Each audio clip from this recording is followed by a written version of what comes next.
Yaumul Jumu'ah, Yaumul Barakah, Sayyidul Ayyam, Idul Muslimin.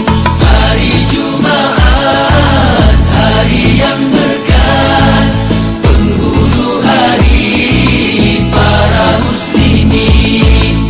Hari yang istimewa, penuh berkat mulia, amal ganda pahala, anugerah. Marilah berdakwah, berubah, satukan hati, tarbiyah, berilmu, beriman, murnikan budi,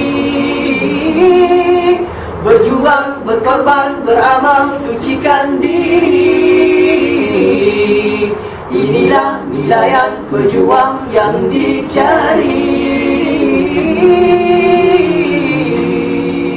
Kami inti kepada peminat-peminat di Singapura, jangan lupa dapatkan album kami Iman dan Aman di pasaran sekarang.